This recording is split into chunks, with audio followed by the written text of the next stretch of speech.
Hello and welcome to episode 118 of the Arena Regulars podcast. I'm Zach, And I'm Jeff. and we're your source for drunken Magic the Gathering arena content. That's right. Just a couple of regular dudes drinking some irregular beers and talking about Magic the Gathering, in particular, their online client, MTG Arena. And this week we have some news for you. We've been talking about it for a long time, many episodes, almost a month now. We've been talking about this. We're going to be going into standard again and talking about the new ban and restricted announcement that happened this last Monday. But first, each week we both bring a beer. We drink Jeff's, then drink mine, rate them on the scale of bronze to mythic, and choose the best for last. So with that, Jeff, what's on tap? All right. This week, I brought a beer called Marco Polo. Yeah. I was just seeing Marco and I keep turning the can. I'm like, I swear it was called Marco Polo, but Polo appears on the other The other side. side, yes. Yes, and it is an Italian style Pilsner, which explains the name. Marco Polo. This is funny that Okay, mine is exploding everywhere. oh geez. Yeah, I have to clean this up. Give me 1 second. Okay.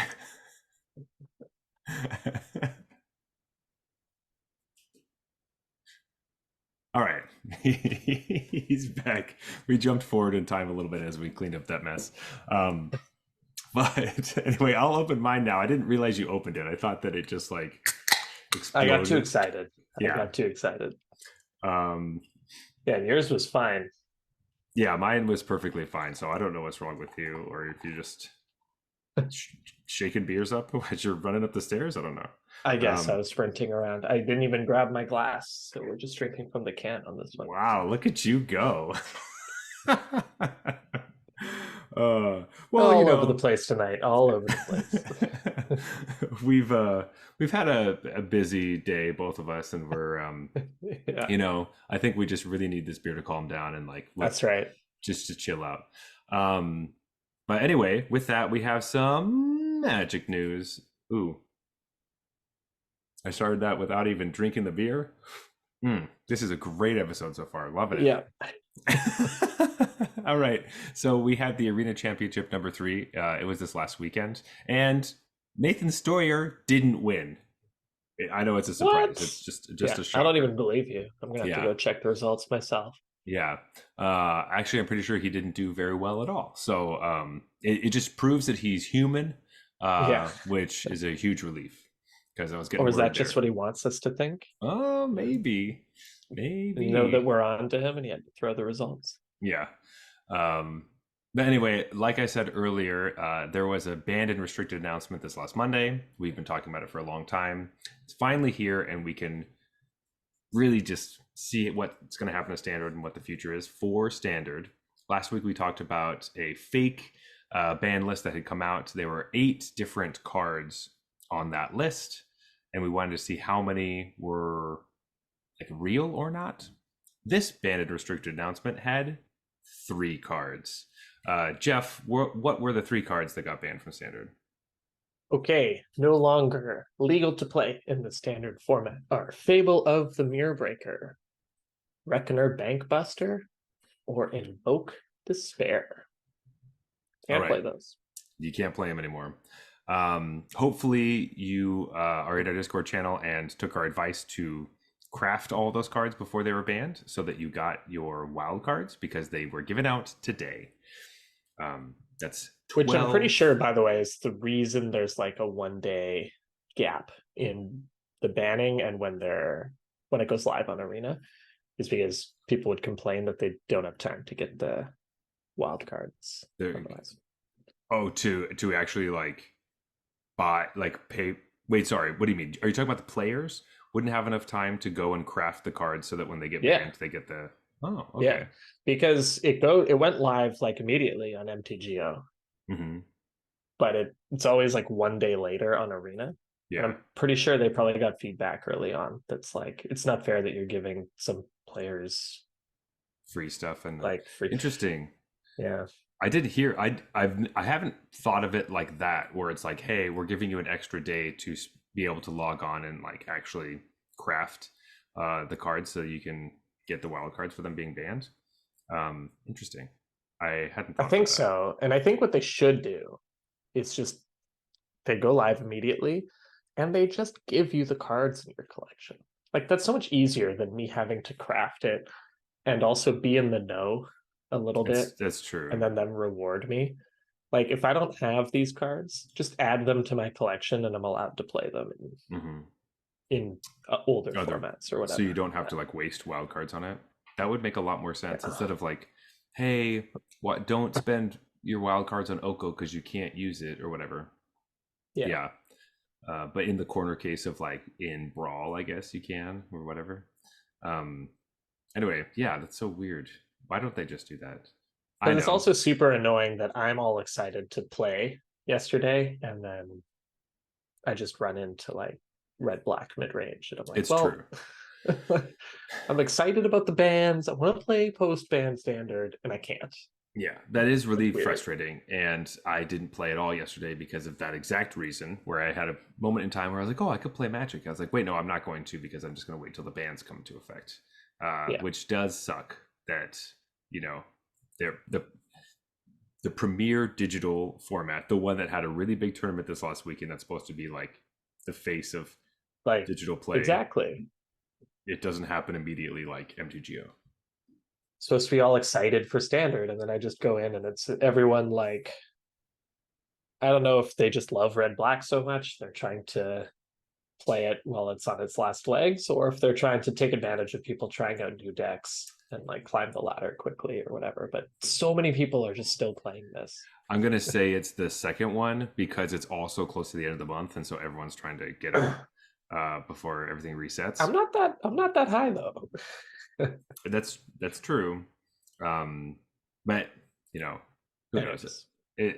Anyways, People will do what people do, but at least we do have that little window to like craft the cards if you're able to do that, and yeah, get your 12 rare wild cards, which you I'm should going to give them use. the benefit of the doubt and say that's the reason. Yeah, Because they want to give people the time to claim their free prize, yeah. but for some reason don't feel like just giving it to them.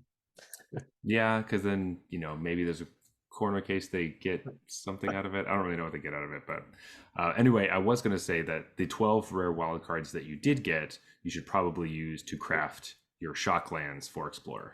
Just, Mm. just a thought. Just Always a good investment. yeah, just start investing in lands, real estate. It's so hot right now, Yeah. and always has been. We'll probably talk a little bit more about that. But first, I just wanted to actually no, what? We'll just do that later. We'll go down the list and talk about all the different cards in another portion of this because we also have just a quick thing is Universes Beyond Lord of the Rings has officially started previews, and the set's going to come out on Arena on like June 20th, and it's only legal in Alchemy and Historic. There will be a draft portion for that, which is probably the extent of what we will cover on that set. Will probably be draft. Yeah. This is just kind of a forewarning. We're going to a spoiler season that the Arena Regulars is kind of stepping away from. We're not really going to talk a lot about it because we don't want to. that's it. It's our show. We're gonna talk about what we want to talk about. Look, I think the Lord of the Rings, I like the Lord of the Rings. I have read it, and my favorite character was, of course, Tom Bombadil. So I'm super glad they made him into a card because he was shamelessly overlooked in the films. But realistically, this is not, we love Standard and Explorer here. We're kind of cold a bit on Alchemy and Historic. And so realistically, this is a set that I'm going to draft a few times, but because I'm not building towards a collection that is relevant in the formats that I play, I probably won't draft it as much as I even would draft a regular set. So in terms of overlapping and the type of stuff that we talk about and that we like here, the set's just it's just not really intended for us. Yeah, exactly. And so we felt it might be disingenuous to try to fake that enthusiasm for you and talk about like formats we don't really play. So we just want to be a little bit forefront with you out there if you're listening. If you're looking for something like that, there's going to be a ton of folks talking about it. Yeah. I'm sure you'll be able to find that stuff. Though, like you said, I'm still interested in drafting it and seeing what the draft format's like. Oh So yeah. stay tuned for I'll play it a something. few times because it's going to be fun and cool to play. Like it seems super flavorful and stuff. So Yeah. um, And the card art is fantastic. All of it is yeah, like beautiful. So um, check out all those cards. Get no excited surprise for there. all your decks and stuff. You know, I might go to a pre-release or something. It all seems great. Just in constructed, not really. You know, it's a little bit less fun going into a draft where you don't care about any of the cards, Right. Like like no owning rare them. drafting? What? Yeah, That's so like weird. making a no pass list and like going through that and figure out what I want and stuff is like half of the fun. So, Yeah. you know, just trying to figure out the different archetypes is good, but you know, I'll kind of just be like, I don't know what to do with these. So Yeah. that is that. Um, but Jeff, let's talk a bit about the Arena Championship number 3 that happened this last weekend because, well, it's a little different than what we were expecting, I think. Yeah. So I There's, would say macroscopically, yeah, at a high level, we were essentially right in that we were kind of talking about how it was going to be Rakdos versus stuff that dunks on Rakdos. yes. And ultimately, that's correct. Mm-hmm. However, this quote unquote stuff that dunks on Rakdos um, was more like some of the decks we talked about, but then there was one that's kind of the breakout of the tournament that obviously wasn't even on our radar. Because it was Um, brewed up by these, well, Team Handshake. yeah. uh, Basically the best Magic team in the world at the moment. So Mm-hmm. it's it's at least it's at least something, right? They didn't Yes. come with a pile of trash. No. So yeah, that was unique. And then some of the decks I think that we thought might be there, but aren't necessarily one of those two things, actually ended up doing a bit better because there was more of this beats Rakdos going on than maybe we thought. Mm-hmm. And so decks like Soldiers, Mono White, stuff like that didn't necessarily just get boiled alive by Rakdos because they were Mm-hmm. able to maybe beat Dodge. some of these decks that beat Rakdos. Yeah. So for the like kind of metagame breakdown, um, there were technically 9 Rakdos mid-range decks of 32 players. So the percentage of like pure Rakdos was 28.1%. But you also had Grixis Reanimator and Grixis Midrange and Rakdos Breach. So Mhm. those all have the same type of Rakdos shell with different flavors smacked onto them. Yeah. Um, so it's not saying like if you look at the metagame breakdown, it feels like, oh wow, that's not nearly as much Rakdos as we thought.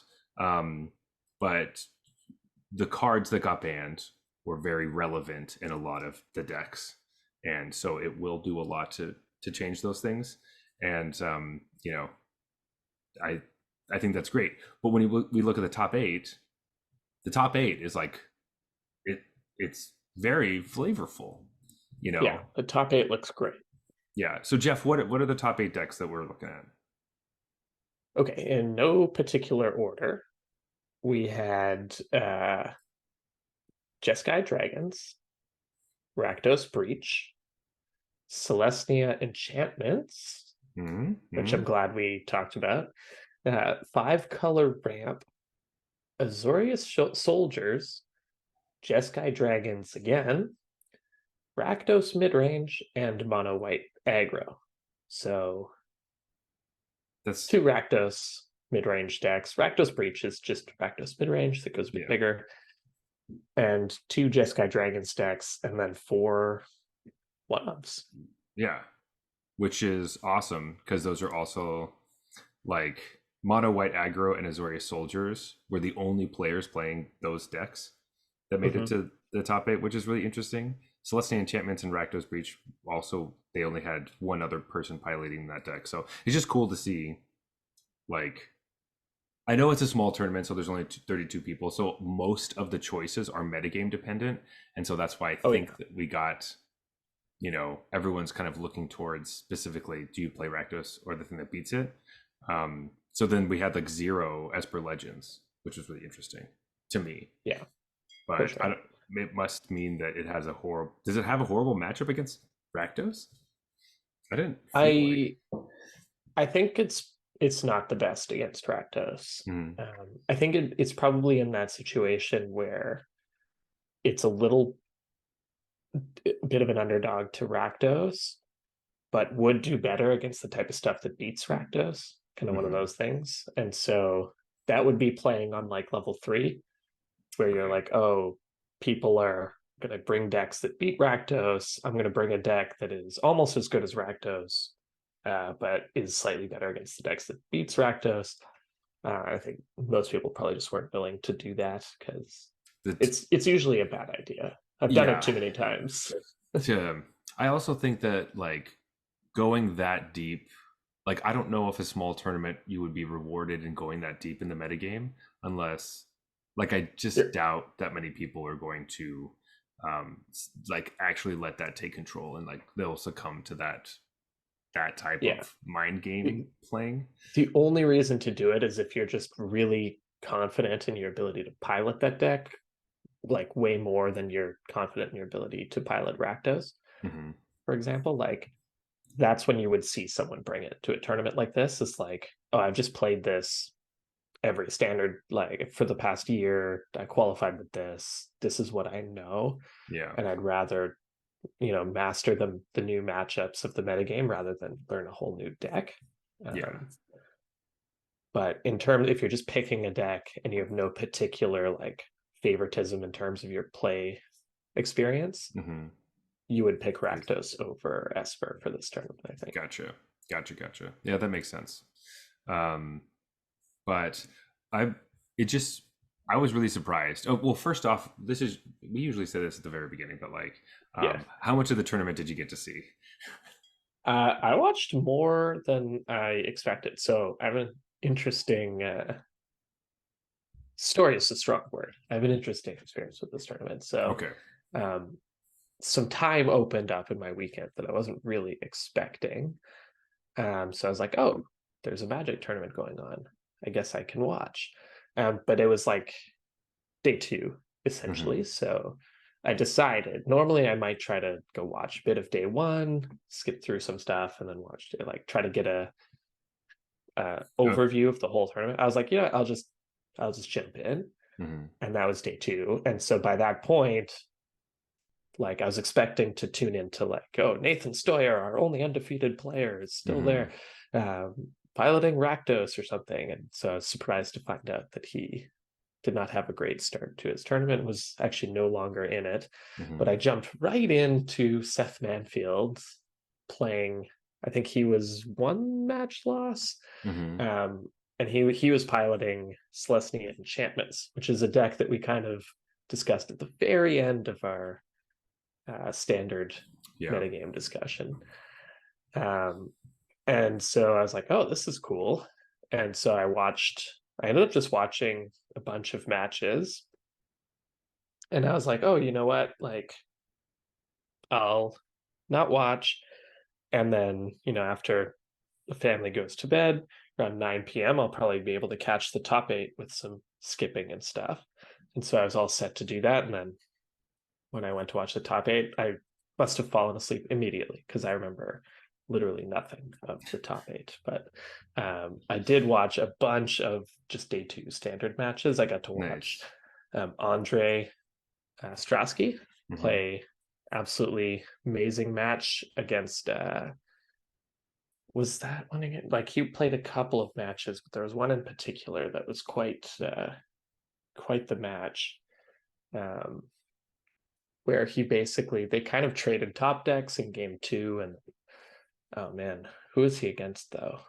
Drawing a blank on that, but I basically got to watch the Jeskai Dragons do its thing, Yeah. and so that was real. I was really glad I caught that match because I started to understand exactly what the deck was about. It might have been against Luciano Mm-hmm. um, on Yeah. Rakdos.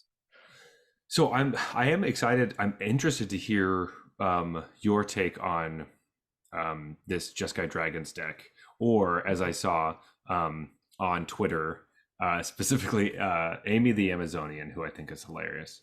But she was posting tweets just saying like, why don't we just call this deck Jeskai Orcs, because it has the same amount of orcs as it does dragons. Yeah. Just because it is playing our team up of the dragon, or like the real reason why they call it dragons is because Zurgo and Ojitai is the like dragon pair. But I mean, I kind of want to call it Jeskai Orcs now, but like that's just that's just me. I wonder if Team Handshake did decide to call it Jeskai Dragons, because I know that Frank Karsten usually puts together these the metagame breakdowns, and so he goes on Twitter sometimes and polls like, "What do you think I should call this deck?" Mm-hmm. And so people would sometimes vote on stuff. So I'm sure that it got voted down was Jeskai Orcs, but in my heart I want to call it Jeskai Orcs forever. Yeah, I've also heard the suggestion that came up on air of just admitting that it's a blend of both, calling it Jeskai Dorks. Jeskai Dorks. But yeah, so if you didn't watch this tournament and you haven't run into this deck online yet, basically it's just your standard like good Jeskai stuff. It's all the stuff you've seen before, previously. Fable of the Mirrorbreaker, Wandering Emperor, like a couple of counter spells, a couple of removal spells. I would say the key cards of this deck are Invasion of Gobakhan, which we've talked about a little bit on the show. But it's basically the battle that comes down and it Paulos your hand. So you look at their hand, you get to choose a card, and it costs 2 more mana for them to cast. And then if you transform it, it becomes this kind of like ultra glorious anthem kind of thing, where every time you attack, everything that attacked gets a counter. But the key in this deck is that you can sack it to give something, or your team actually, everything hexproof and indestructible. And it pairs that with Zurgo and Ojitai, which is a 4/4 flying haste that when it deals damage to an opponent or a battle, conveniently enough, you get to anticipate, and it has hexproof the turn it comes down, and you can bounce it back to your hand after you do that. So the idea is it'll always have hexproof, but you have to recast it every turn. But when you use it to transform the Invasion of Gobakhan, it's sort of just always, you don't have to bounce it now, because the other side of the invasion can give it hexproof itself and also indestructible, so it becomes very hard to interact. It's basically just a big old dragon that's going to get bigger and bigger every turn, and you can't interact with it. Yeah. And it's drawing your opponent counter spells. So once it gets into that situation, this deck has like a soft lock on you that unless you're just like chock full of resources, you're basically not going to get out of it. Yeah. It's also good in this meta and against Rakdos midrange, because those decks don't have a lot of like reach or flying creatures, flying blockers specifically. And so it kind of gets like a free flip on Invasion of Gobakhan, which I think so I love Invasion of Gobakhan, and I talked a bit about it when we were discussing like some soldiers decks and some things in our standard episode, and that's when I was like playing with it a lot more, and it's the type of card I would really like. But it's so funny going back to like, I think when we were first looking at battles, I was like making fun of that card because it was just like the plane it is, because it's the Tail Light Shield thing, but the card is so good. Yeah. And I love it. And that card is one of the reasons why a lot of these other, like this deck specifically, it's like a key piece to this deck. And a couple of the other like aggro decks, like you need to be playing that card because it protects and pumps, which is what you want. It's just anyway. Yeah, does it all right. Disrupts, protects, and pumps. So yeah, it's a card that reads better than, I think, or plays better than it reads. Yeah, I think. I thought it was okay when I read it. My issue with it was always that you had to like sacrifice damage to get more damage, and then you also had Sure. to sacrifice damage in order to play it in the first place. So it was like, Mm-hmm. is this too much for an aggro deck? I think in a deck like this makes perfect sense. Like this, Yeah, this is a no-brainer. After Team Handshake shows it to you, you're like, oh yeah, for duh. sure. Yeah. Not a no-brainer in the sense that I would have come up with this deck myself, but No. after seeing it, it's like, yeah, of course. Um, yeah, so a few things about this deck. Like you said, it's kind of built to prey on Rakdos a little bit. It's still a pretty solid deck overall, so it would Mm-hmm. have legs, I think, in a more general metagame. Um, but I suspect they were expecting even more Rakdos than they saw. Mm-hmm. Other thing about it is it's very tricky, and with tricky decks like this that are very protect the queen kind of thing, um, it's not as easy to play as you might think. This is one of those decks that you lose to, and you're like, oh, there was nothing I could have done. Like, such an easy deck. And then you Mm-hmm. play it, and you're like, oh my God, I have so many decisions every turn.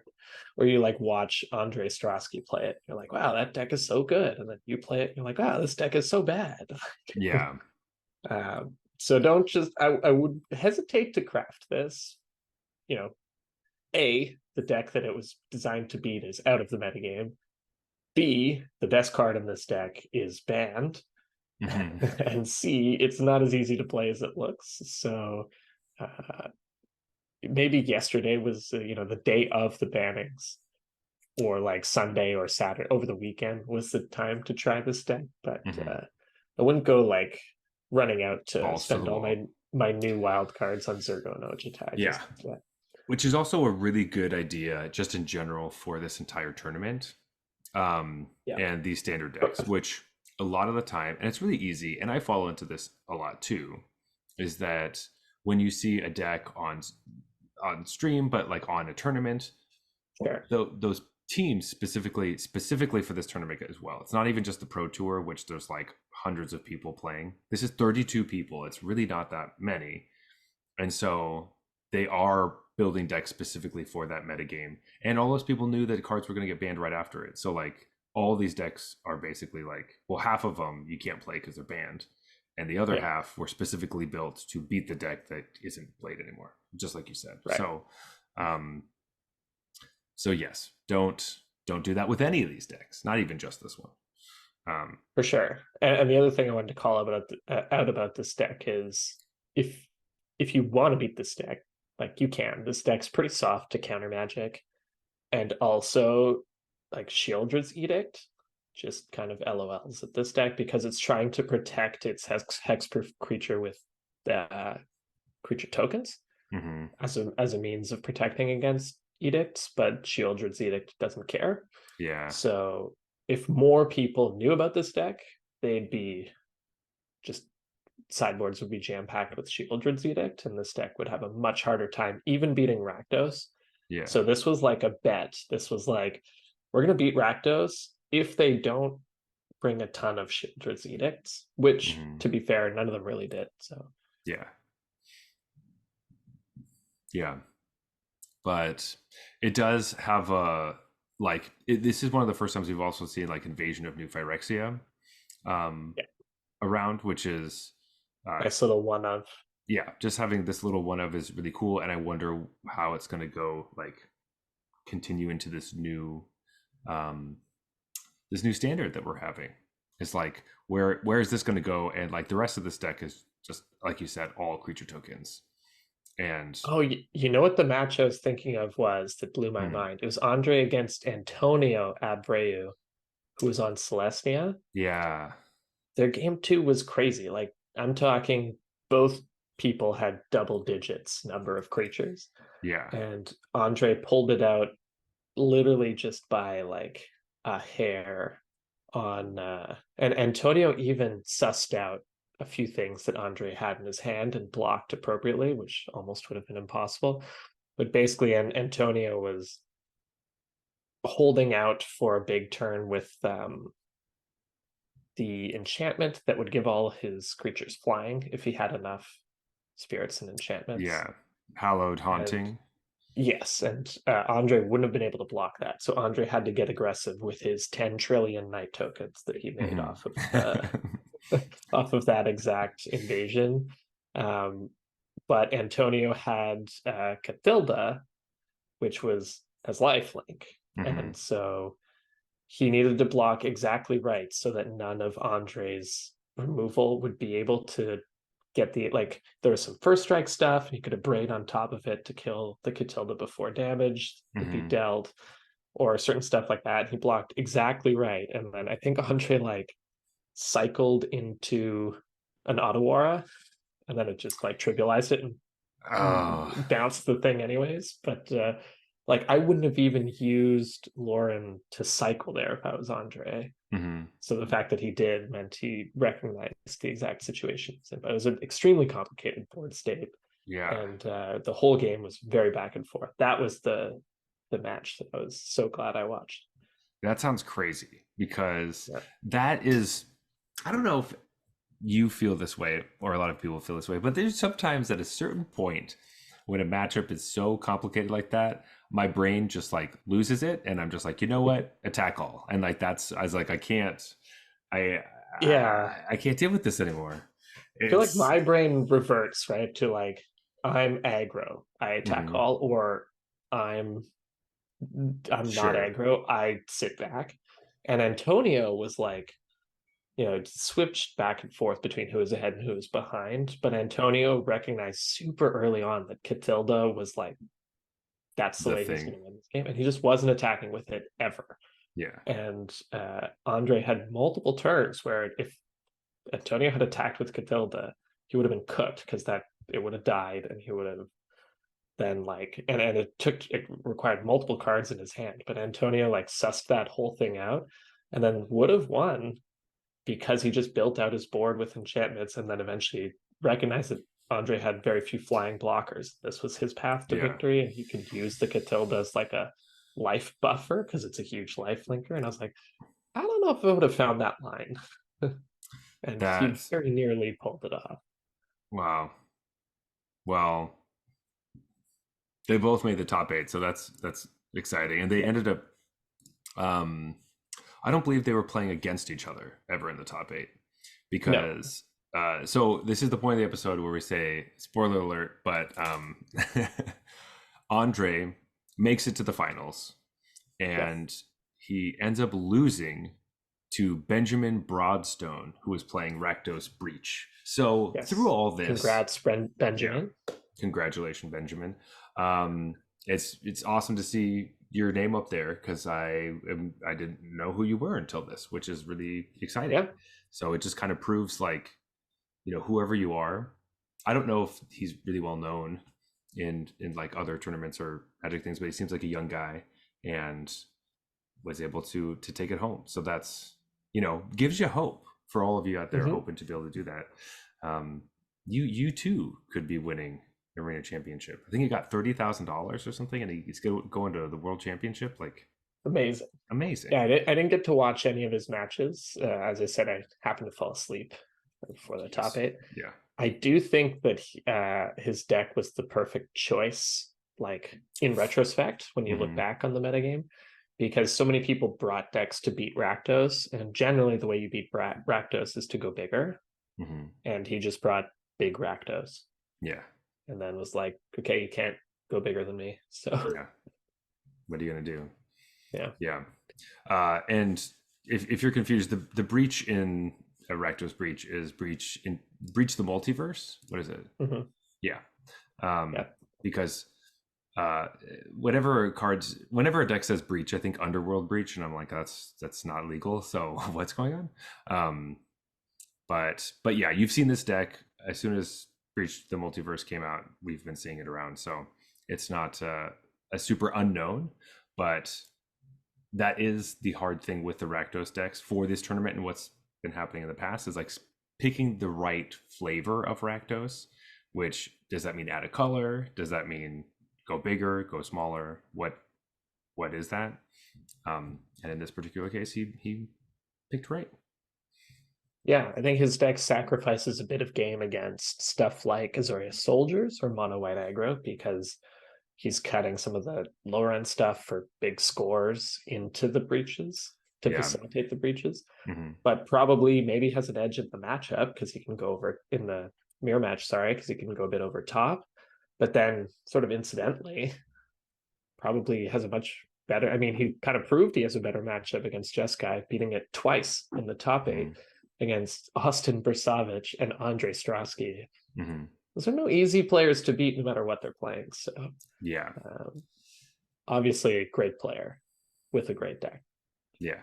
Absolutely. I also want to say Andre Strosky, 2 years ago, or maybe it was even just a year ago, was saying that he was going to quit Magic. He's retired. He's Yeah. done. And Yeah. we've seen him come back in other tournaments and do well, but like this is the one where he got like the closest to being crowned. And so it's like, oh, he's definitely all in. It's Yeah. just cool to see. Yeah, I think they were joking. It's his like fourth retirement comeback or something. Yeah. Just, I mean, it's not just that, but like the big reason why he wanted to retire, or a lot of Magic players wanted to do that, was because they felt like the play system and like the organized play system was screwed up, which it was. And William Huey Jensen, thank you for coming in and fixing everything, because since he's been hired basically, and their plans have been implemented, everything seems to be running really smoothly, and it's been great. Just Yeah. just great. Yep. Another deck I wanted to call out was Antonio. I watched him play a couple of matches. He was fantastic, and he brought Celestia enchantments. I mentioned that I tuned in to, like, when I turned it on, it was Seth Manfield piloting Celestia enchantments. Mm-hmm. And if you listened to the show a couple of weeks ago, I was like, I think Celestia might have some legs. Like, I've gotten my ass kicked a few times by this deck, Mm-hmm. and I think it's not just like an arena ladder thing. I think this is a real deck, and so that immediately made me happy when I see Seth Manfield also thought maybe the deck was a little bit real. Um, but I remember being completely blown away when I saw Seth's deck list, Yeah, and there me was too. no Calyx in it. Yeah, Zero. No, zero. no main deck and no sideboard. And I was like, oh, so I was right, but for the wrong reasons, because I thought the deck was good because of Calyx. Seth, I think, identified it was just good because maybe it has an edge against Rakdos, because it's pretty good against um, just 1-for-1 removal. Mm-hmm. But there were a few matchups where the 1-for-1 removal worked okay against Seth, because he'd play his, 1-drop, gets killed. He plays his 2-drop, gets killed, and then he's just missing a bit of overall power when the dust has settled after that. Mm-hmm. And here we see Antonio actually made the top 8 with Celestia, and Antonio chose 4 Calyx, baby, main deck. Yeah, So main deck. um you know maybe Antonio was right, maybe Seth was right, and just broke that way. But I'm glad at least one person decided to bring Calyx into this event, and Mm-hmm. Antonio played amazing and obviously ended up doing very well. So I think Antonio's version of Celestia is more what I had in mind and more what I was losing to. Mm-hmm. um, but just nice to see a deck that we probably haven't actually seen in any competitive event really before this. We haven't. Some of these cards we haven't really seen since Kamigawa first came out, and we were Yeah. playing runes. Or sorry, people were playing runes. I was playing runes. I played some runes. I played Yeah, actually competitive events with runes. So yeah. can't Oh, can't hate. right. I remember that tournament. Yeah. It was so this is great. I think Seth Manfield was he favored Rite of Harmony over Calyx, so they were using different like card advantage engines Mm-hmm. in that way. And then Seth was also main decking Catilda, which and so he had just was favoring that card just in general, maybe against Shieldrids or things like that, to be able to like fly over and gain life, so you don't have to worry about actually killing them. Um, Yeah, Rite of But Harmony is pretty rough against Shieldred, though. yeah, I also just Rite of Harmony is not my I favorite. don't like Rite of Yeah. Harmony. Just because needing to do needing to use your draw spell to play and have to play more cards on top of that. Especially when it costs like 4 on the flashback. How are you ever pulling that off? Is you have to be like super flooded and not dead already. It's Right. just I don't know. I Not think of it as like a combo card. If you have the Jukai Naturalist, mhm. maybe, like then everything costs 1 and you can see it. Oh, I have 5 mana. I play Yeah. this and I play a bunch of 1-drops. And some of them are the dog and I draw double and I feel like Mhm. amazing. But yeah, I don't know. If it were me, I would have favored the Antonio's version, which is lower to the ground, more aggressive, and then Calyx as its sort of powerhouse. Exactly. Like it gives you extra removal because you can copy your seals from existence and your ossifications and stuff, Yeah. which just seems better and more exciting to me. And definitely the deck. So of the tournament, this would probably be the deck that I would be playing or looking towards, just because it seems to be just what it is. It's like linear, and it for the most part, and doesn't really lose any cards from the bannings. So Yeah. And one of the things I was wondering about this deck is like, is there room for Invasion of Gobakon in this list? I know it's not an enchantment, but there's none in the 75 here. And mhm. this is a white-based aggro deck that if it flips, is super powerful. I don't know what I would cut. I think it's the hard part, but Yeah, I think like it's I think it's you kind could of flip it and it would help give you some disruption. yeah, I th- I think the things that are most interesting about Invasion of Gobakon for this deck is the disruption early and then the Mm-hmm. protection late. But the counters might seem a little trivial because a lot of your other stuff gives you counters. Um, because you're using like your generous visitor wants you to play enchantments to put counters on stuff, and then Calyx also does that as well. And so adding another card that's not an enchantment, so it doesn't trigger off of those things, and it doesn't help get to 7. Like imagine the scenario where you're like you have your hallowed haunting and you're just like I just need an enchantment or a spirit, and you draw Invasion of Gobakon and you're like this is just Yeah. not like if this was an enchantment that I had to take out I would be so much happier. So it would be interesting trying starting with like 2 maybe, but like I really like that card, and so I think that's really interesting. But I think my mind would auto correct battle to enchantment far too often for me to play the deck That's true. correctly. Yeah, fair.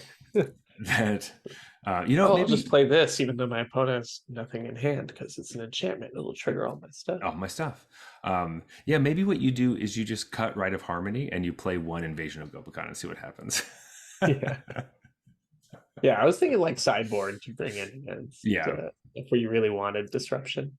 Um, but Yeah, I mean, like the one thing we need to see. Well, you know what? We can talk about this after the break because that's talking about the like standard in the future. mhm. But as far as the tournament goes, do you have any last thoughts before we go to beer break? I think I just want to reiterate basically what we've been saying. This tournament was kind of cooler than we thought. I think even the players that the decks they brought show. I think the players were expecting more than 1/4 Rakdos mid range. They're expecting like maybe 50, maybe even higher in a small tournament like this. Mm-hmm. And so it's just nice to see that not only did that not happen, but the top 8 was also like about as diverse as you can possibly expect from Mm-hmm. this event. Um, so this was kind of pleasant surprise. Um, there were a couple of shout outs, like someone brought Boros mid range. I think is super cool. I don't think they did particularly well, but they brought it. And so, really great player decided that deck had some legs and might be good in certain Yeah. matchups. So I think two um, players brought Boros mid range. oh, two Boros. So I Yeah. only saw the one. I think I just saw the first list. I was like, oh, that's amazing. And one thing I'm just noticing scrolling through the deck list is that if you look at Antonio's deck list on the official website, magic.gg, when you hover over Seal from Existence, Mm-hmm. it actually links to Aurelia, the War Leader. And Yeah. that threw me off when I was like scrolling through just like getting all the images of cards. Yeah. I was like, wait, what? How about you scroll over to Surge of Salvation as well in the sideboard? Surge of Salvation. Mm-hmm. Oh, what? Yeah. Grin Corpse Form. Yeah. So Magic.gg has some problems with their deck list because if you know the cards well, you can go through and you'll know what things do. Surge of Salvation is a card I like a lot, so I know what it does. But Right. it links to Grim Grin Corpseborn, which is just obviously not the card and not even any of the colors of the deck. And I don't know how that happened and what's going on with their whole website stuff, but they got to get that fixed because it's embarrassing, honestly. Like, I've also noticed that literally identical lists are presented in different orders. I wonder if like the players submit it themselves or something, and maybe that's what's going on. yeah, But it would be helpful if identical lists were presented in the same order so that at a glance you know it's the same list. you could tell. Or even better, they could just like have the identical list and then just have all the names of the players It's who are just playing yeah. it, because it can be rough to try to look through some of these. Mhm. But anyway, I have a lot of feelings about magic.gg in general and that website, so we don't need to get into it. This is the worst of their problems. Yeah. Or the Um, least, the least. yeah, the worst of their Exact opposite of what I yeah. said. Anyway, Jeff, let's finish these out, grab another one, and get on to the future of standard after the bans. This beer break is brought to you by our patrons over on Patreon. That's right. You're already supporting the show just by being a listener. But if you want to support the show even more, Patreon is the best way to do that. Plus, if you head over to our Patreon page, you will get to vote on your favorite co host by clicking this big old button that says Buy Jeff a Beer. Yeah, or you could vote for your real favorite co-host by clicking the button that says "Buy Zach a beer," because I'm gonna have to remove that one. well, yeah, you probably should, because everybody keeps clicking that one and nobody's clicked yours. So, anyway, you can go to patreon.com/arena regulars to vote on your favorite host, which is me. Or if you'd rather send us beer emojis or awesome deck lists, we love that too. Best place to do that is on the Discord channel. The link should be in the show notes. It will be. And Jeff, I got another beer for us tonight. All right. This one, I will say, before I explain the name or show it to you, we got this beer and may have forgotten that we should have just opened it last week, but you'll see. This is from Eastbound Brewing Company, and it's called "Let's Go Exploring." So we're talking about standard, makes sense. You know what, Jeff? We are exploring the new standard format. There we go. Maybe that makes sense. Maybe that's the title of this episode. Don't worry that last week's episode was about Explorer. Hindsight's 2020. It's true. Anyway, so this is a double dry hopped IPA. It's 6%, and those two hops that are being dry hopped are Idaho 7 and Simcoe. If you're interested in those types of things. I love Simcoe. I don't know much about Idaho 7. Perfect. I also love Simcoe and don't know much about Idaho 7. So hopefully this will give me a little bit of flavor into that. So let's crack this open right now. I will also say... This one exploded too. What are you doing? Just not as bad as the first one. It's okay. This one doesn't require me to run away. All right, you still have the rag. That's good. Yes, it's right here. I should just keep this right by my desk. Maybe that's something we should have on our Patreon, Jeff. It's just like oh shit, the beer overflowed rag. Maybe that's what it says. Not a bad idea. I think that's a pretty good idea. Maybe we should think about that. Maybe invest in it. Or the other thing would be like a big play mat that you use for your mouse that just has beer stains on it already. and Yeah. so then you don't feel bad when you spill more beer on it. Yeah, just it takes us weeks to make those, but yeah. Yeah, well, sorry. Okay, I meant like the pattern on it.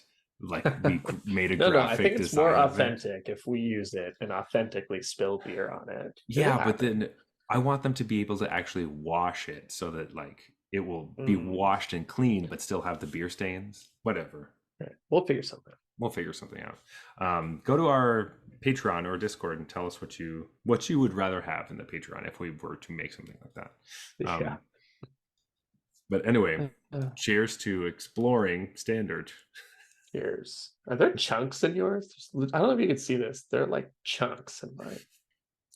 I don't have chunks, but I've Huh. definitely had beers with chunks before.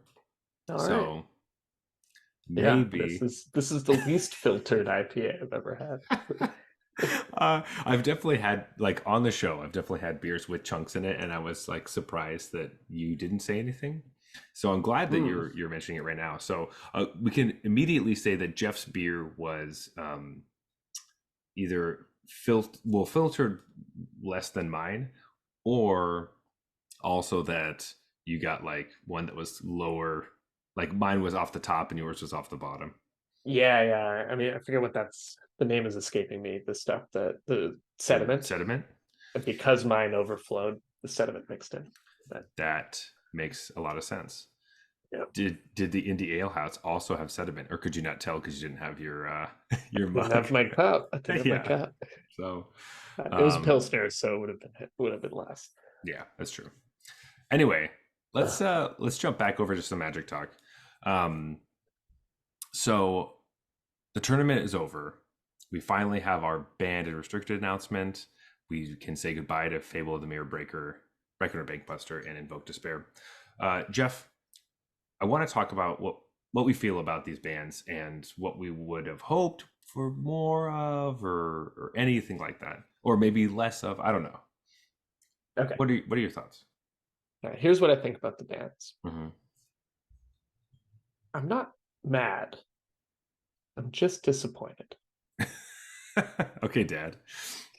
I'm a dad, so I'm allowed to say that. Yeah. Yeah, this, we were talking about a bit in our Discord channel, stuff like that. This is about, I was saying it's the lamest possible bands. You were like, nah, they technically could have done labor. But like in terms of realistic, like we knew Fable was getting the axe for Mm-hmm. sure. And then I think um, like we've I've talked enough about the stupid vehicle, but Reckoner Bankbuster was also pretty likely to get banned just because it's a colorless card that was in almost every deck. Whether that's rightfully in every deck, whatever. Yeah. Their point about it did make sense to me, where they were saying like everyone's just defaulting to this as a card advantage engine because it's colorless and is like known and tested, and that pushes out pure card advantage cards because it's like, why would I play a card that just draws two cards when this card's going to draw two cards and give me a blocker and give me like Mm-hmm. maybe a token at some point to even crew it itself? Like it just does it all itself. So even if I think the card's a bit overrated and like realistically too slow for what people are playing it for, it is a good point that like people are going to default to this if they're looking for a slow card advantage engine. And why would you play a different slow card advantage engine? Like this is the one you're going to play. Yeah. I also thought it was interesting just talking about like it also pushes out creatures that can't crew it. So Yeah. like if you play a regular creature, it has to have 3 power because it has to be able to crew the Bankbuster, which is another reason why uh, Blood Tithe Harvester was good or is Yeah. good. It's a point they made. I didn't actually, it's something I hadn't really thought about. So it's a good point in that sense. I don't know how true it is. Like I think without this card, you'd still be seeing a lot of Blood Tithe Harvester. And like this didn't stop people from putting Fable in their deck, which creates a bunch of tutus. And like you have Rafine and stuff. Like, I don't know, a lot of the creatures people play are, it's just they play them, and it's not really about whether they crew Reckon or Bankbuster. I don't know how many creatures made it on that decision and how many actually got cut because of that. But Yeah, I think it's I take the point. I just don't know how true it was in the metagame we were actually witnessing. yeah. Um, some of that. The other things that I didn't like about Reckoner was that it being a 4/4 was big enough that like I don't think this is the reason why green isn't playable, but having this colorless 4/4 that just like happens to be around and like hits really hard, some of your green beaters don't seem really exciting anymore because they're just like, yeah, everyone's It got a eats into 4/4. green's territory as Mm-hmm. just power and toughness for not a lot of mana. Yeah. For So sure.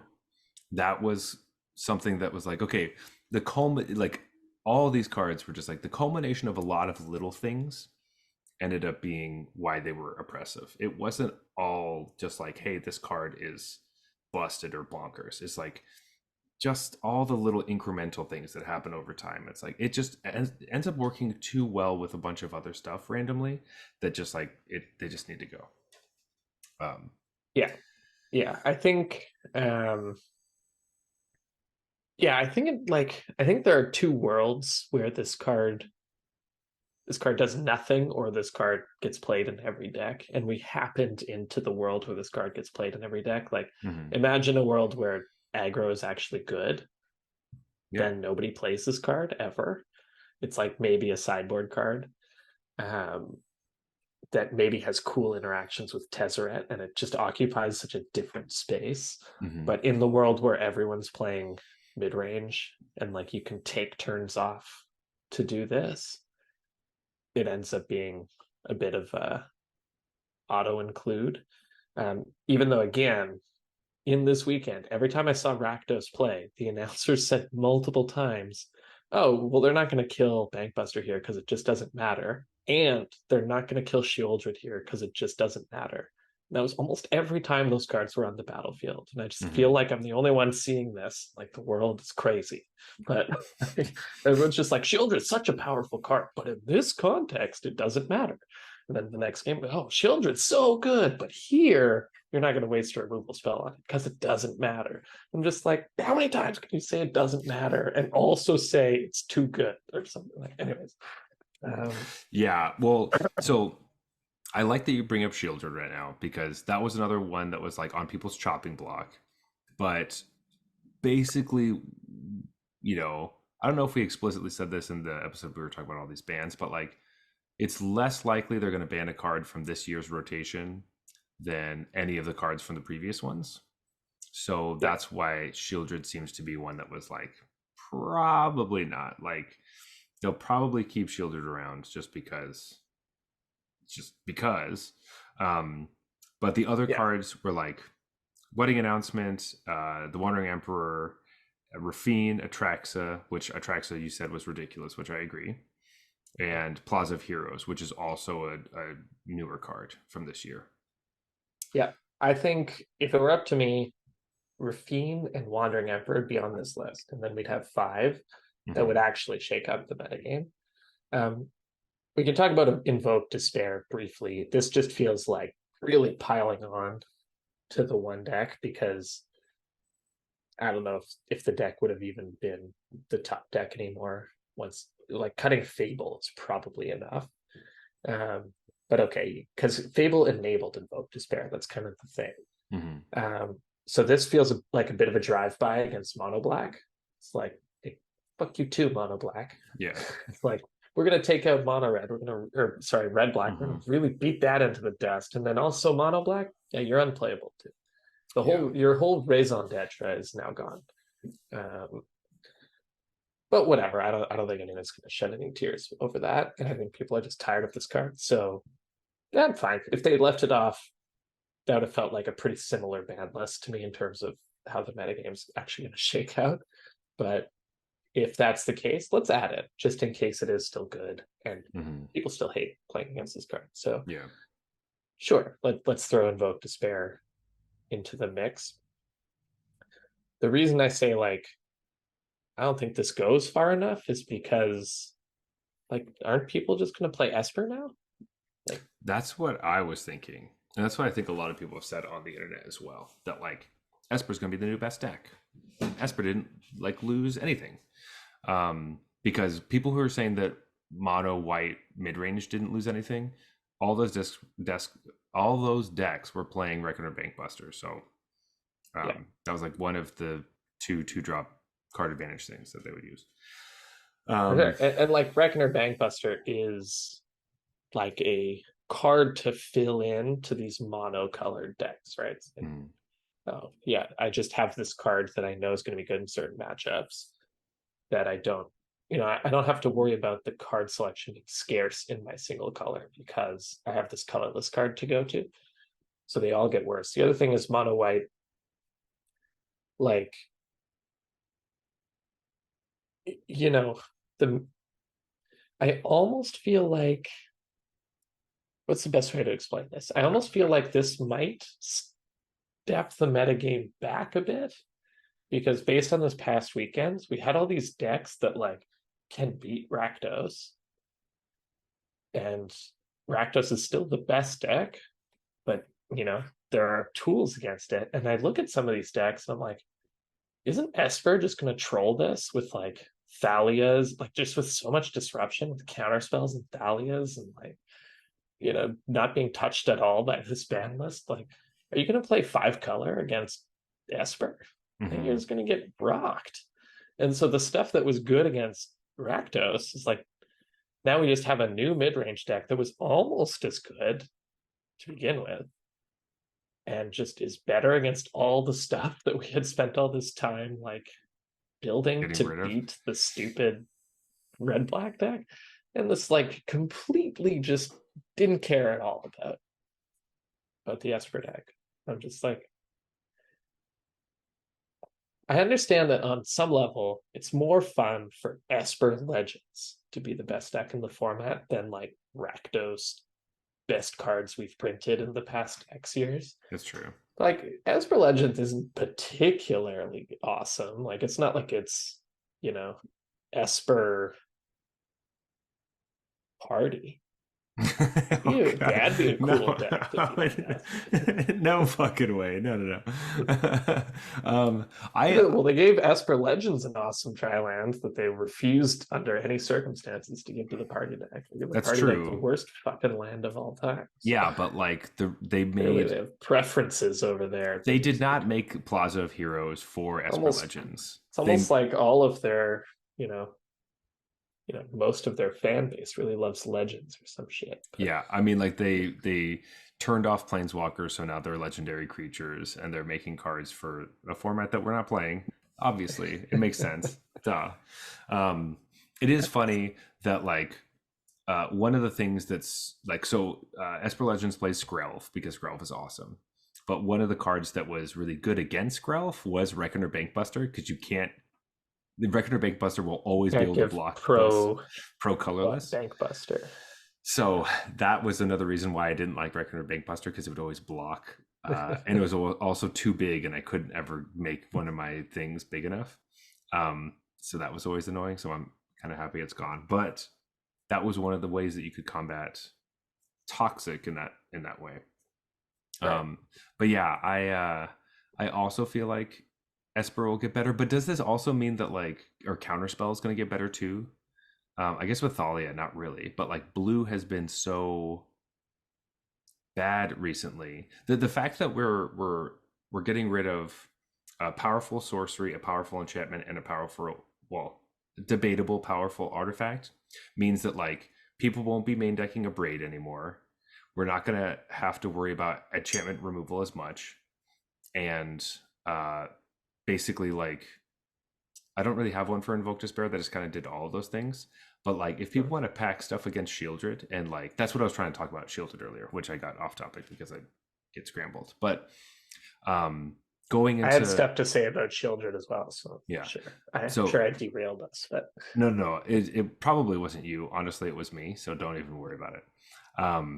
But the fact that we don't have to have all these different cards to try to like, since we don't have to worry about Fable constantly, and we don't have to worry about Bankbuster in some of those matchups where people are playing a braid so they can make sure they can get, like when they're having the mid-range mirror wars where you're like, I got to kill their Bankbuster so my can give me card advantage over them.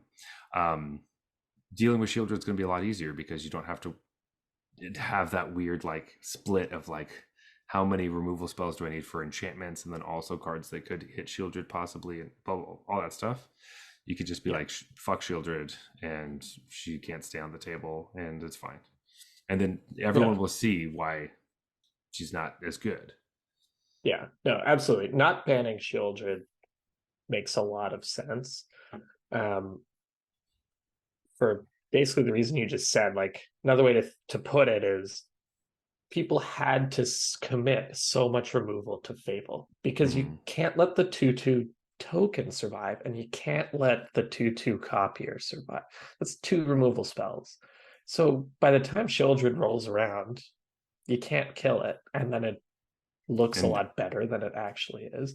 Not to mention, when Fable draws 2 cards, you gain 4 life. When Bankbuster's drawing the cards, you gain the life. Like the cards they banned were really, really synergistic with Shieldred. Like I think Shieldred, if they banned Shieldred, it would have been one of those like Shieldred died for the sins of Fable kind of things. Not only that, but Invoke Despair also gained life off of Shieldred when you did that. Because it gained even more life than it normally did. Well, no, because normally it like you. Oh, normally it makes you lose life. Makes the opponent lose life, and so then like it would put the gap between the 2 players' life totals further like and further. 4-point life swing just makes it feel having that like and it curves right into it. Exactly, because it's like turn 2 Bankbuster, turn 3 Fable, turn 4 Shieldred, turn 5 Invoke, and you're like, what the fuck is happening?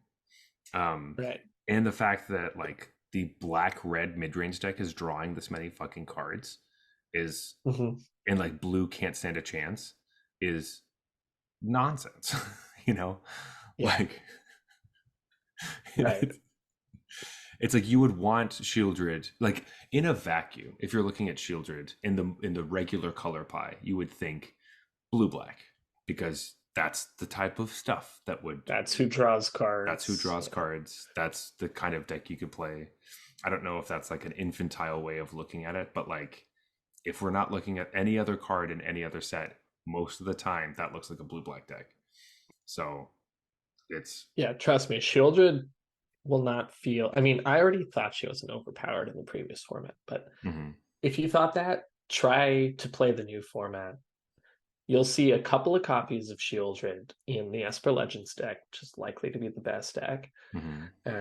Which makes sense. Not going to feel in that deck. It didn't feel anywhere near the same. That deck has a similar thing going on where there's so many must-kill threats that maybe Shieldred's the last person standing, and it just feels rough. But almost anything would kill you there. Like you've spent all your removal, they just have some 4-drop. Almost any 4-drop wins that game, right? So just be mindful of that. Shieldred's not going to feel quite the same when it's not 2-drop I have to kill, 3-drop that produces 2 things I have to kill, like 4-drop I can't kill it now because I spent everything, and then a 5-drop that just dominates my resources. Like it's not the same. Yeah, exactly. And like in that deck you can see like Rafine will be able to draw you a bunch of cards with Shieldred and all that kind of stuff, but I agree with you that it won't be Shieldred always seems to be like the card that ended up killing you at the very end when you weren't like prepared for it or thinking about it. And if you ever played a game where you're like, I'm just gonna make sure that I don't get to a place where I can die to Shieldred. It's similar to playing against like mono red. It's the same stuff. It's just a different color, so you're not used to it. Being like, I can't let my life total go to 6 because I could die. Like it's the same thing. Yeah, and honestly, like you won't be playing Fable yourself, so you won't have that super annoying thing where your opponent slams Shieldred right as your Fable's about to go to chapter 2, and you're like, oh man, do I draw 2 cards off this? It's a lot of life. Am I trying to like draw into a removal spell? How much do I care about this? Should I all that stuff? But yeah, ultimately I just have a hard time imagining that this ban goes far enough. And like they're talking about the thing that frustrated me was in the announcement, they said, we've talked to all kinds of players, and the unanimous feedback was that, excuse me, our bans were too disruptive. They were, you know, there are too many of them, and it was too random. The random part, maybe. Mm-hmm. I have a hard time thinking about what survey they took where the enfranchised competitive players said there are too many bans. I so when they say all the players we talk to, that immediately gets replaced with on Twitter. Like everyone on Twitter. Like that's the word. It always runs through my mind whenever they're saying things like that. It's like I know you're looking at Twitter. You can't say that you're on Twitter looking at stuff like that.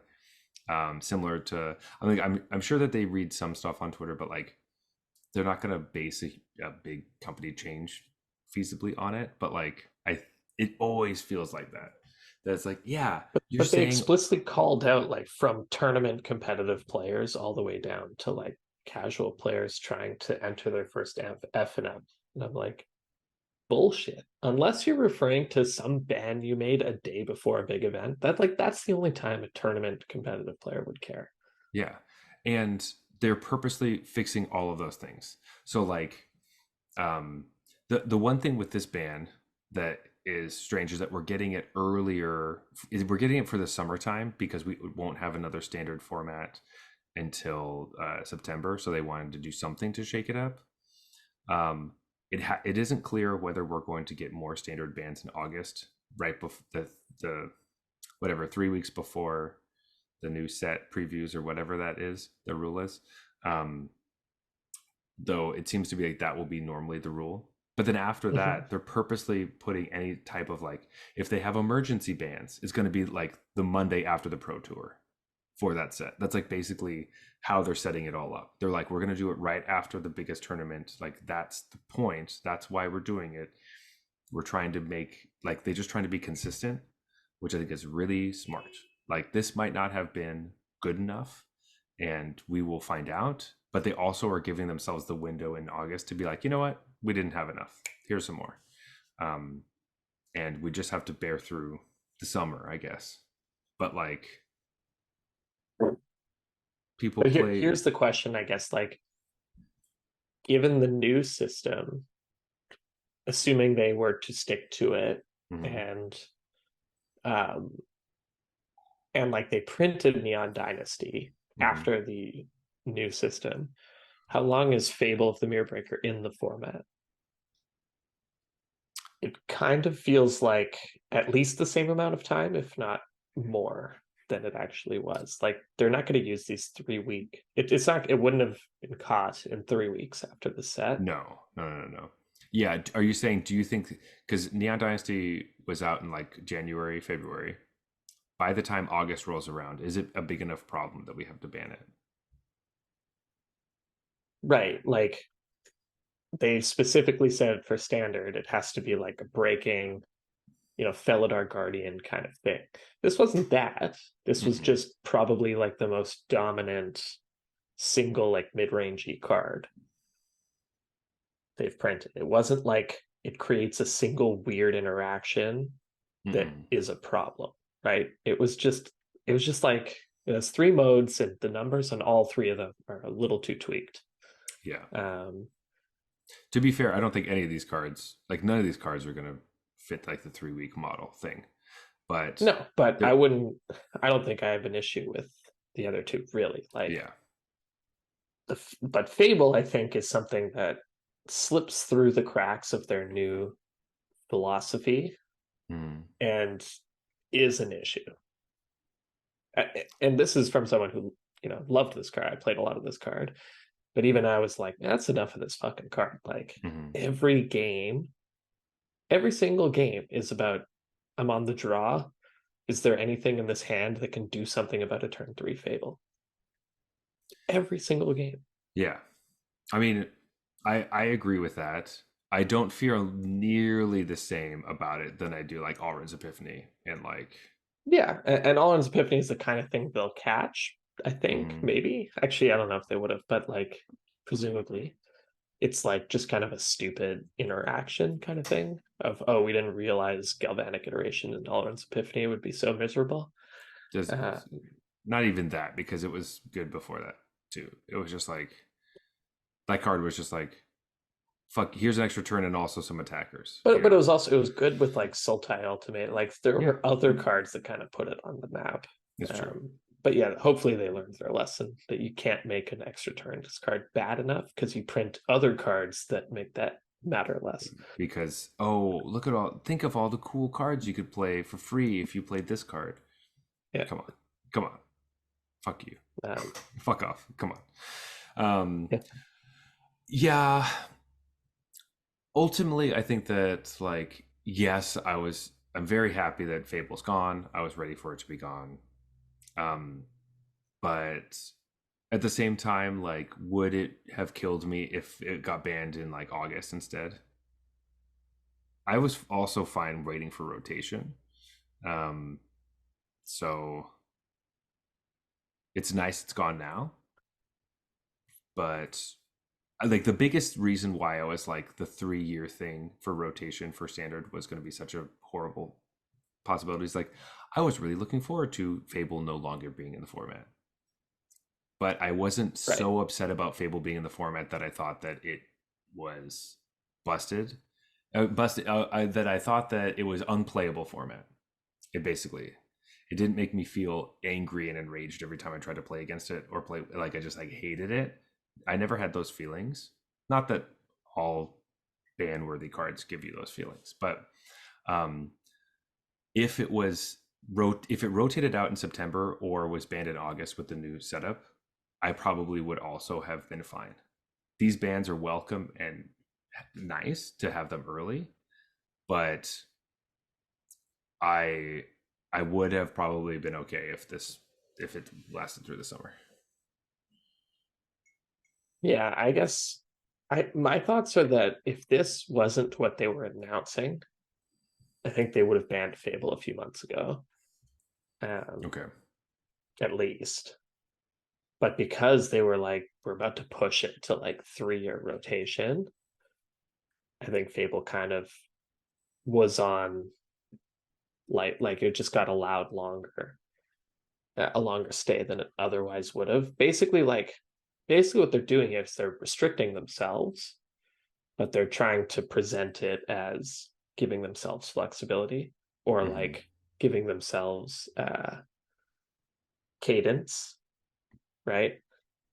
But they are restricting themselves for cards like this that don't pass their criteria of it's obviously crazy 3 weeks after. Yeah. And they I think they risk falling behind the 8 ball here if their 1 year ban announcement is 3 cards a year, and then they have this emergency ban system that's not going to catch some of the cards that like in recent memory have really caused problems. Like sure, it'll catch the Okos and the Omnaths and the Felidar Guardians, but like there are plenty of cards that have kind of risk ruining standard even more than they would have in the past. Now that we're moving to 3 years, like it's going to accumulate, right? There's going to be Mm-hmm. We're basically pushing the length of time that standard is open and narrowing the number of cards we're allowed to ban in a year. Mm-hmm. So what's going to happen is it's going to be a prolonged experience of innovative drought. Mm-hmm. It's true. I mean, like if we're because that is the weird thing that they had told us, to my understanding, that there was going to be no standard bans in August with the modern and legacy and pioneer bans and whatever else is bans in August before Wilds of Eldraine. And this was supposed to be it. And in that circumstance where that is actually correct, this is definitely not enough. But I think that this summer will prove that they'll have to do something in August. I'm probably going to eat my words when I say that, but like it makes it feel like that. It's also like, hey, just like don't I don't know. It feels like it feels like don't print cards that are just obviously good all the time. Um, but then it also makes it, yeah, that's just never going to No. happen for them to Basically, like. they're just like shifting blame here. They're like, hey, people are blaming us, the people who decide to ban cards, for a format being bad. Let's basically absolve ourselves of that. Oh, we can only ban cards once a year, and like we're gonna have 3 sets, and they're gonna shift all the blame to the designers and Okay, say, sure. "Hey guys, don't design cards that are too good because they'll be around for 3 years." It's like, come That on, is a like, good point because those people are different in different departments completely. And the band people and the tournament people will be like, hey, this is coming from design and they're like, they haven't announced that they're taking a huge philosophy change. Like, we're not getting another like fire design thing or whatever. Um, they have said but that they wanted to focus on like, I don't know, synergy based this stuff, but like, we're not.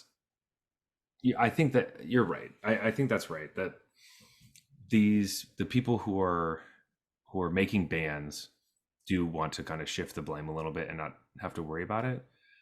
Though they're also dealing with it because OP department is pushing for 3 years for paper so they can push standard paper events that people want to go to. So I think it's like somebody made a decision. This is probably exactly what happened. Somebody made a decision. Hey, we want this to happen. How's that going to work? Hey, department, make a fix for it. And this department's like, wait, I don't want to do that, but I guess we have to. So, all right, this is my fix. And then they push to the next department and they're like, oh, I don't like that either. We haven't planned for this. This isn't going to go well.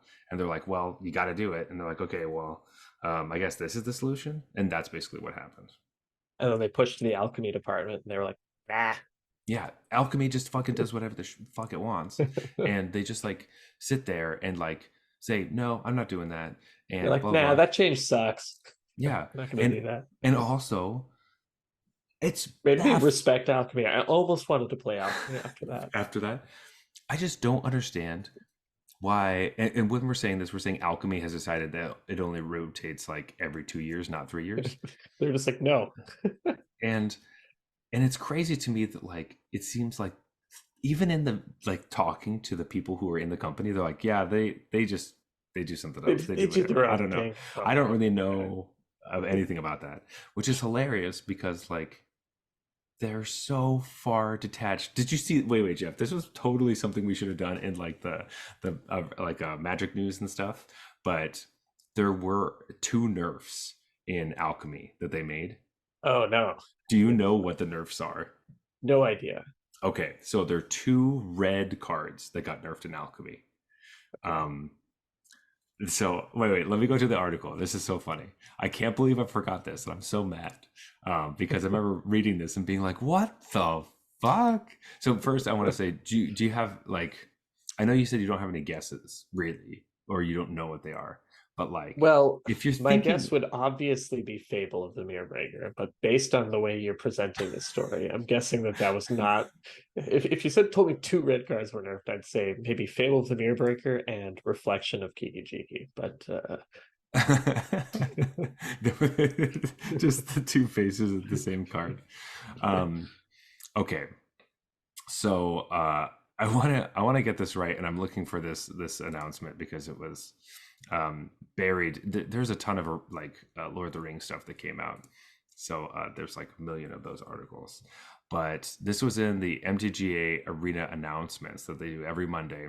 If you're just not involved in that, but okay, more realistically, if I had another red card, I would guess the stupid red black pirate guy that like draws infinite cards in okay, alchemy. yeah, Yeah, that Crucius, thing. yeah. Yeah. So that is a really great guess. However, that's not No, that not that's Fable and that guy. no, not the two busted red cards that you would think they would change in alchemy and historic. I think this is probably specifically looking at alchemy and also for whatever reason probably specifically looking at best of one alchemy. It's got to be because Okay. they have changed and nerfed. Kumano faces Kakazan.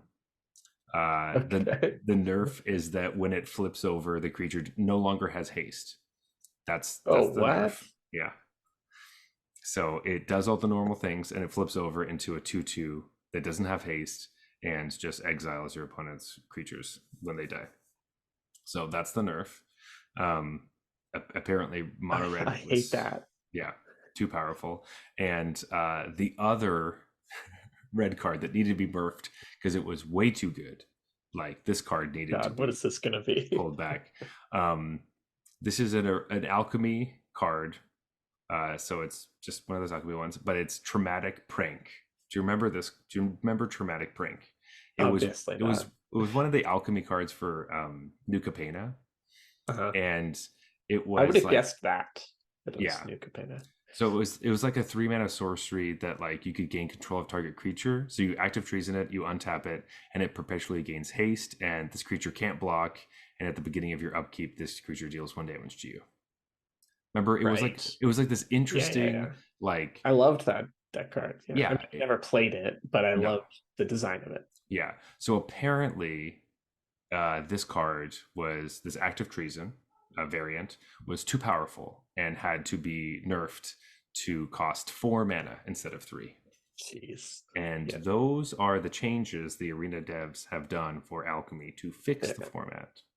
You must be right. It must be like mono red is too good in best of one. Mm-hmm. One's a main deck card, one's a sideboard. Well, I guess there are no sideboard cards. Yeah, One is just good, I yeah. guess. The other one is like, okay, so what?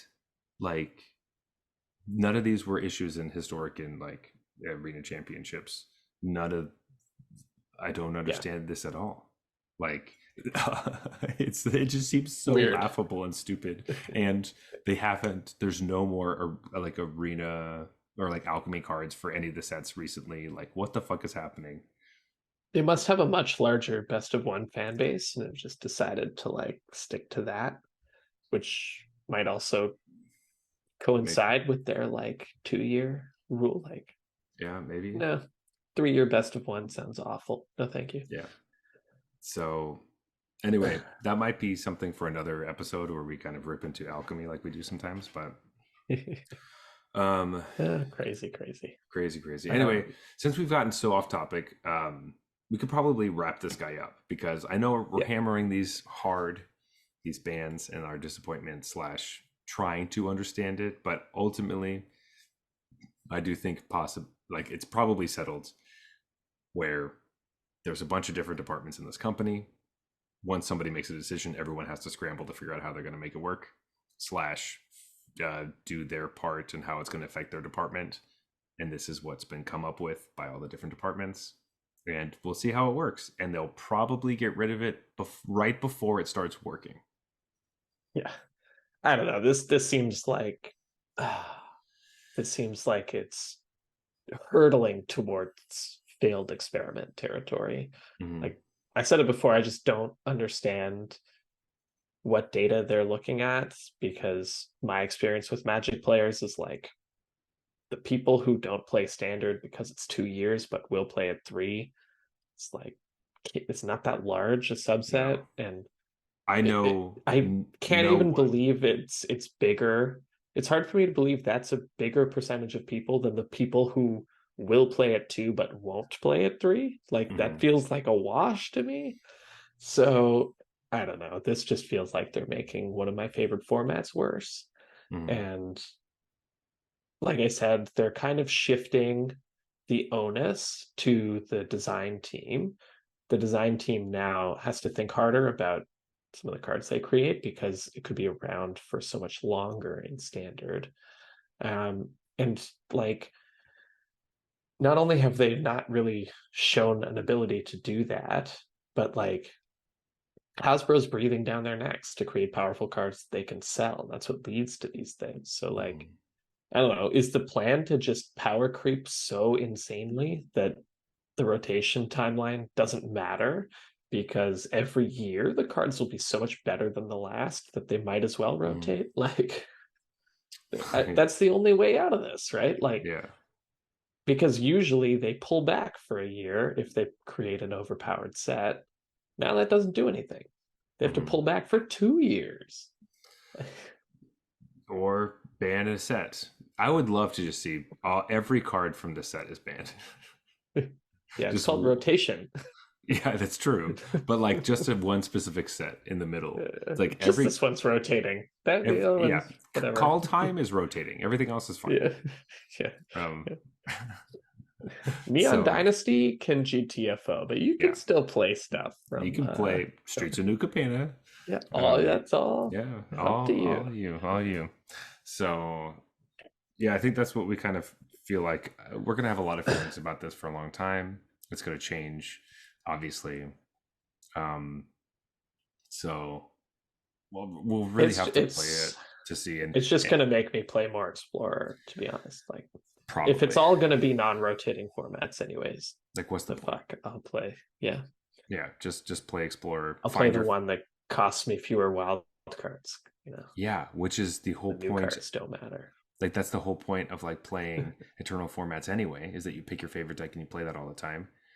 And standard was supposed to be the breath of fresh air away from that churns and changes, and this is one step in the right direction. Yeah, that's what I said. I don't understand how this sells more standard cards, right? Like, sells fewer standard cards in my on the surface, unless they're just planning to power creep like crazy. Yeah, and blow up everything.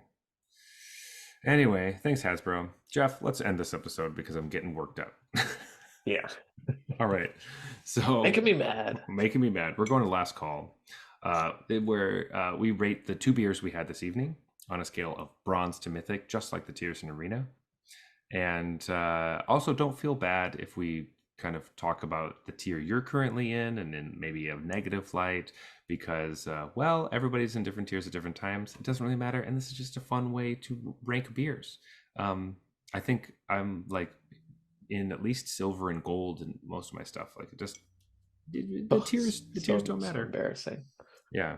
Oh, right. Yeah. No, it's not. It doesn't matter what tier you're in. Yeah. For sure. Anyway, with that being said, bronze beers are trash. They're horrible. You can't drink them. You have to spit them out. You have to pour them on the ground. They're not even worth the alcohol inside. Silver beers are boring. Just not super interesting. Macro brews fall into this category. Gold beers are fine, but you probably wouldn't really think about them or drink them again. Platinum is solid. You will drink this again. Diamond beers are exceptional. You will drink these often and show them to your friends. And Mythic, these are the best of the best. These are what you would ban in your yearly ban cycle. Wait, no, you don't want to ban your favorite beers. No. Anyways, that doesn't work. They're the best. The Fable of the Mirror Breakers. So good, someone else wants to get rid of them. That's right. The other breweries can't compete. So yeah, it ruins every other beer for you. So you can't drink it anymore. There we go. We sort of got there. That makes sense. Jeff, I feel like I kind of have a toss up, but like, I think I know which one I'm going to go for. Do you have yours? Yep. All right, here we go. 3, 2, 1. Let's go exploring. Oh. So I want to say that I totally missed the theme we had going on here. Marco Polo was literally an explorer. Wait, that's so funny. Just dawned on me. Completely accidental, folks. But, how did we not talk about this earlier? That's amazing. Yeah, it's literally the Explorer episode that we have here, and we're not even talking about Explorer. But I guess besides the fact that don't play Standard, play Explorer. There we go. Hey, we thought about this. We brought it all together for the big reveal. Yeah. So Jeff, let's talk about the beer we're drinking right now. Let's go exploring. Yeah, this double dry hopped IPA. Pretty good.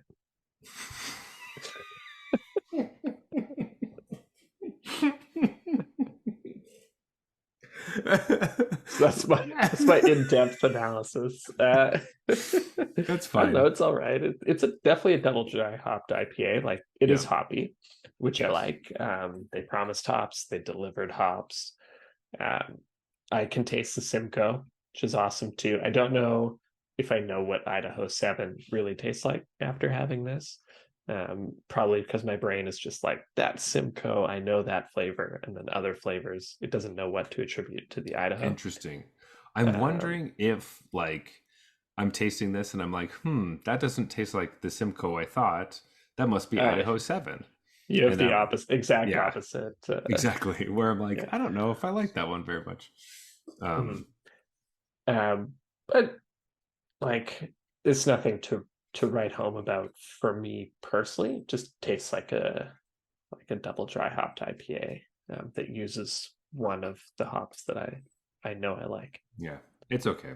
Um, I think the best thing that it has going for it is that I think the rest of Eastbound, their cans are small, and this is tall, and that's like my favorite part Oh, about it. there we go. Yeah. Like, I So like the can design and stuff. They have like food pairings, which I always find funny, and it this is like a has a flight thing going on. yeah, it's like Uh, something about like a ticket or something. Anyway, yeah, I YYZ is the Toronto yeah, airport. airport, For those that Pearson. I know you know that, but there's people that probably don't know that. No, I know you know that Pearson is YYZ. Zed YYZ. No, it's YYZ. It's Toronto Pearson. I think Yeah. I'm right on this one. No, I mean, like when I say it, it's YYZ. What does that look like? Mm. Anyway, we don't. Oh, it doesn't matter. This beer was fine. It's gold. I'm not gonna drink it again, and It absolutely gold. yeah, it's. Yeah. I'm gonna finish this, and I'm gonna go explore other beers that are not that one. Mm. Um, that sounds so harsh, but like I thought maybe it would work. Anyway, Indie Ale House, the Italian Pilsner.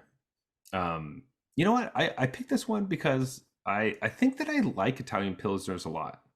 Like I feel Mm. like this hasn't been the first time I've tried an Italian Pilsner where I've been like, oh, that's actually I like that quite a bit. Um, so I think that just is the first time it's really clicked with me. That's like I think that is a style that I enjoy a lot more than I think when I'm looking at stuff at the store. Because they always feel like they're full of flavor and just feel like just strong and classic and like there. You know what I mean? I don't know if you Yeah. are the same way. Would you prefer a Um, non-Italian pilsner? I don't know. What's can the I give difference? something bronze for blowing up all over my desk, or do I actually have to rate it on its taste? No, like it was fine. I have not necessarily had that experience with Italian pilsners. I did like actually my honeymoon was in Italy, and there was a brewery we went to there Oh, in Rome that was awesome. And I was like, man, this is so cool. And I think maybe I went to well, I definitely went to this Michelin starred restaurant in Florence, and I think they had like a local brew on tap that was also quite good. But like for the most part, breweries were kind of few and far between there. So I mm-hmm. wonder how much marketing is really going on with this being an Italian style pilsner, Oh because yeah. they just like don't seem to have much of a beer culture at all. Gotcha. Um, I can wonder so how. I kind of think like Yeah, Peroni when I think of Italian style pilsner. That's just what gotcha. my brain goes to, and this was probably better than Peroni, but I don't know by Which how is funny much. because like I don't like Peroni very much. Maybe I should revisit Peroni because I liked this one. Like it seems like Also, mine pretty may have solid. been compromised due to the uh, You're, apparent excessive shaking, yeah, which maybe comes you just lost exploding everywhere. some fizz or something. Yeah, Um, but uh, but yeah, in my mind, Peroni. Maybe that's another one we should do for a yeah, like a one of our Silver Series. silver series because I in my mind Peroni is not good, and I like this one. So maybe I have some Ooh, revisiting to do. But this is it's low platinum. Like okay, I think I'll probably think more about this in the future and like reevaluate my Italian beers in my mind. Um, but yeah, if I'm getting I've stuff from indie, I'll probably pick up one of these to be like, oh yeah, I like that one. So sweet. I was gonna give this silver. Whoa, okay. Boring to me, but really, it felt like it wasn't boring to me, and I was attributing that to the Italian style, but could be. Yeah, who knows? Anyway, that's what we think about those things. Let's go to closing time and wrap this baby up. So, as always, you can find us at Irregulars on Twitter and Instagram if you want to tell us what the difference between Pilsner and Italian style Pilsners are, because we are a beer podcast that knows some things about beer, but not everything. Yeah. You may also find us on MTG Arena itself under the username Arena Regulars Podcast. You can find me personally at Zulberg, that is ZULBERG on Twitter and Instagram. But Jeff, where can they find you? Best place is the Discord channel. I go by @regularjeff. I will probably be sharing my latest Rakdos Sacrifice brew in whatever format you want. I probably have a list for it. So go check out the Discord channel. Ooh, and also please leave us a review on Apple Podcasts. Follow us on Spotify and leave us a review there. Go to our YouTube channel, subscribe, do all the things. Hitting all those bases and giving us feedback. It means a lot to us, and that's what we care about the most.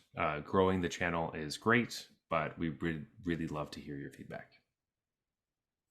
This has been the Arena Regulars, reminding you that finally,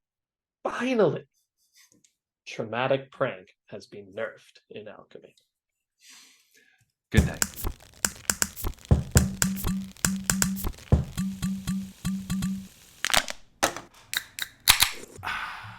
All right, that's fine.